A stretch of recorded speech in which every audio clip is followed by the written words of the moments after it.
Okay, I had a request for some extra help on the partitioning a segment question. So this is going to be number 3 on this worksheet that you have. Go ahead and find number 3. I already did a video on 1 and 2. So if you didn't watch that, you might want to watch that first. Number 3, there's something different that's happening in number 3. So let's go ahead and graph it if you haven't done so.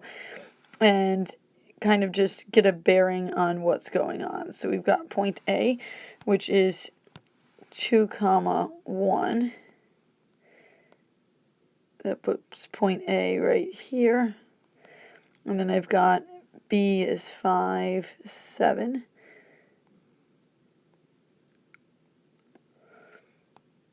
So that puts B up there.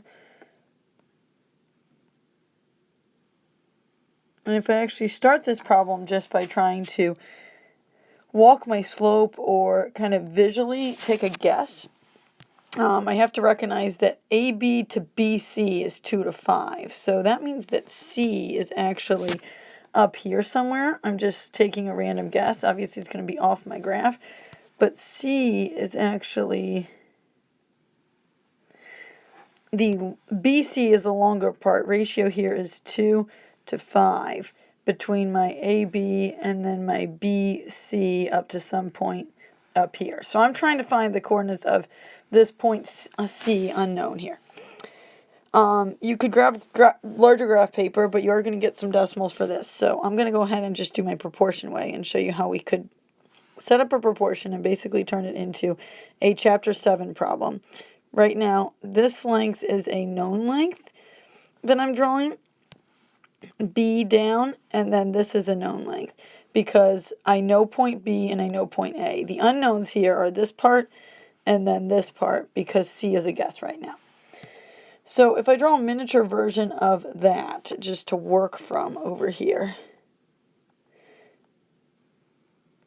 again, I'm recognizing that this is really a chapter 7 problem. I'm not even going to worry about letters right now. I'm just going to note that I have this ratio 2 to 5. That's important to know. I do have right angles, so I'm preserving similarity in these triangles. I'm not going to go through the whole proof of that. And I'm going to go ahead and count and say that I have a length of 3 right here at the bottom. And then I have a length of, if I count this, 1, 2, 3, 4, 5, 6 for this vertical right here.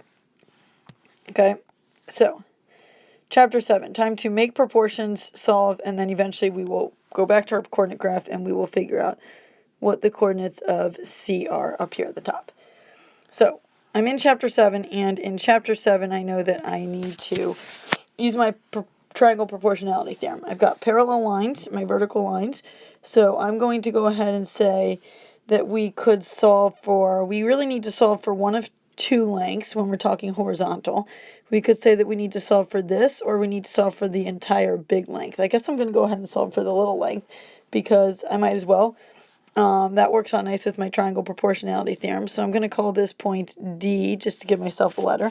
And I'm going to make the proportion that 3 over D is equal to 2 over 5. You know that we could also do 2 over 3 is equal to 5 over D. 2 over 5 is equal to 3 over D, any of those.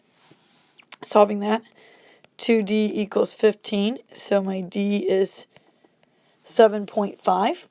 Okay, that's not my answer, but I'm going to use that in a second. I'm going to go ahead and solve the other proportion here, and that would be looking for this vertical length that I told you we don't know. So 6 over E, I like to start with my variable and make a ratio with that length. So 6 and E I'm matching up because those are corresponding sides in my 2 triangles, is equal to, notice what I'm going to put on the other side, 2 over 7, not 2 over 5, because I need to match it. And the 6 was a side in my small triangle, so I'm matching that with 2. E is a side in my large triangle, so I need to match that with 7. And just in case you didn't follow that, the 7 is right here. Cross multiplying, 2E equals 6 times 7 is 42, so I'm getting E equals 21. Now, I'm asked to find the coordinates of point C, which is beyond B. So C, remember, is that one up in the top corner. And I'm going to go ahead and kind of set this up for myself. C is going to be D plus something and E plus something. And I've got to go figure out what those are. So I'm going to go back to my graph here. And I'm going to note that D was right here. No, D was not that. D is this length right here. So if I want to find my x coordinate over to really this point right here, it's up there, but that's my x coordinate. I went over this much, but that was after I was already at point B. So if you look at the x value of point B is one thing you could do, or you could just be counting on your graph right now and say, okay, at this point right here, I'm really over 1, 2, 3, 4, 5. So I'm taking that 5, and then I'm going to add D to it to get my total length here. So that would be D plus 5. So finishing that off, C is going to be 7.5 plus 5. I'm getting 12.5. And then for the vertical, E is this entire length, and that is almost the actual Y value of C, but I've got to recognize that I'm actually at this point down here, I am 1 unit up, because point A is 1 unit up from my x-axis. So right here I've got 1 unit, then I'm up from here, and I went straight across. So I'm still 1 unit up. So E is 21, I'm 1 unit up from the axis, I'm actually 22 for my Y value. So that would have been E plus 21, giving me 20, E plus 1, my E is 21, so that's giving me 22 for my value.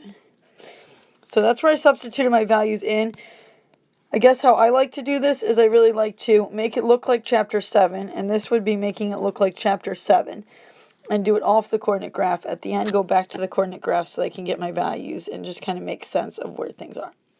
Hopefully that helps. If you flip your page over to the back side, 4 and 5, both come out as integer coordinates, so you could actually do those just kind of by walking your slope, making similar triangles without doing all of the proportion work, or if you want to try the proportion work, do the proportion work.